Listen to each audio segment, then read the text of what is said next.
dito ko, parang may bukol siya na maliit. Dinidedma ko lang 2 months to 3 months. Parang lumalaki na siya. Tapos kumikirot, hindi ako makatulog. Sumakit yung dito ko. Sumakit yung dito ko.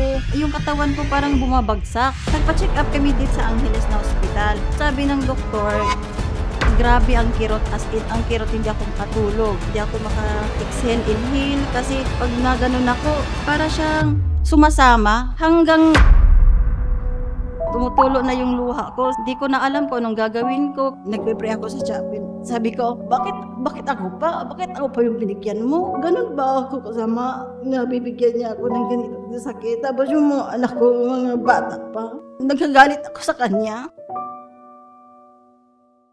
Ako nga pala si Rovilyn Dilara from San Isidro, Leyte. Ako po ay 37 years old, isang business woman. Ang lifestyle ko, busy lagi. Kaya yung mga pagkain namin, mga Jollibee, McDonald's, kumakain na lang kami through drive-thru. Nag-start po siya noong May 2022. Yung dito ko, parang may bukol na maliit. Dinidedma ko lang 2 months to 3 months. Lumalaki na siya.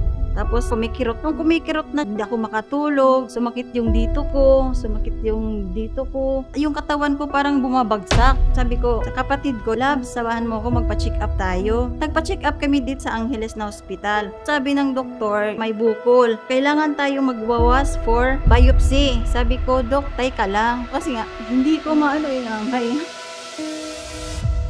Mag-biopsy ka na lang, sabi ko. Ayaw ko. Sabi niya, sige, ikaw mag-decide. After that, tumawag ako sa mother-in-law ko doon sa Leyte. Sabi ko, ma, may biopsy, tapos may cancer. Sabi niya, umuwi ka dito. Tapos kinabukasan, umuwi ka agad kami. Pinatingnan ko yung dede ko sa kanya. Namula na pala. As in, pulang-pula na talaga. Sabi ko, anong gagawin ko, ma? Maliit pa yung mga bata. Sabi niya, huwag kang mag-take ng gamot. Tapos sabi ng doktor, tumawag na, kumusta ka na? Sabi ko, Dok, umuwi muna ako. Dito muna ako sa probinsya. Tapos itong kapatid ko, tawag na, kumusta, balik ka na dito sa Angeles para magpa-chemo ka na lang. Sabi ko, ayaw ko talaga. Tapos yung doktor, laging kinukulit ako. Dinedma ko na siya. Yung mama ko, sabi niya, mga herbal, mga halaman, mga dahon. Nung start na na-feel ako, parang nananakit na yung likod ko. 3 months, parang dinidedma ko lang siya. Sabi ko, mawawala lang to. 4 months to 5 months, malaki na siya. Na-feel ko, grabe ang kirot. Ang first ko na symptoms, once sasagi yung didi ko, sobrang sakit ng kirot. Ang bilis ng laki niya, ng bukol niya. Namumula na siya eh. Hanggang mga 7, 6, ang laki na talaga ng dede ko. Para siyang kamatis na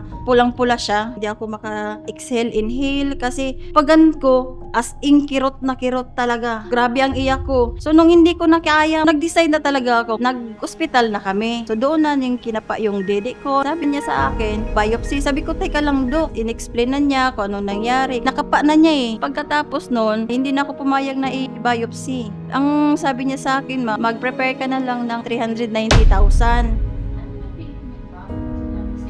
Yung sinabi ng doktor na yung gagawin sa akin, natulala ako, nanlalamig, nawala akong enerhiya sa katawan, parang lumalakad ako na nasa hangin lang, na nagsikin na sa akin yung pagsabi ng doktor na chemo. Wala na, tumutulo na yung luha ko. Hindi ko na alam kung anong gagawin ko. Tapos naalala ko na yung mga anak ko, maliliit, mga elementary pa, sa 2 years old. Tapos hindi na kami bumalik sa doktor.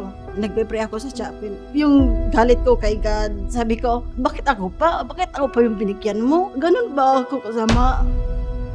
Bibigyan niya ako ng ganito sakit. Tapos yung mga anak ko, mga bata pa. Nung sinabi ni doktor na bumalik ka na kasi nagta-transfer daw yan sa kabila. Nakinig ako sa mother-in-law ko na huwag bumalik. Tapos sabi naman ng mother-in-law ko, mag-herbal ka, itry mo daw yung Salveyo. Maraming mga testimony sa YouTube. So tiningnan ko, ito pala yung SPG. So ang ginawa ko dito, yung isang kutsara, tapos maliit lang yung water. Paggabi, inom ako before matulog. After 3 weeks, nung uminom ako nito, yung nafe-feel ko yung dede ko, kasi ang sinusuntok, tinutunaw sa loob na yung paglabas ng nana, doon ako natuwa. Ang dami talaga na yun na. Kasi yun pala yun yung nagpapa-infected sa ilalim. Kaya siya lumalabas. Sabi ko sa sarili ko, kung pwede pa lang ito ibudbud dito sa dede ko, binudbud ko na. Tapos nung umuwi na ako dito sa Cavite, bumili ako nito ng 5. Dami-dami ko nang ininom na mga herbal. Ito yung nagpapagaling sa akin.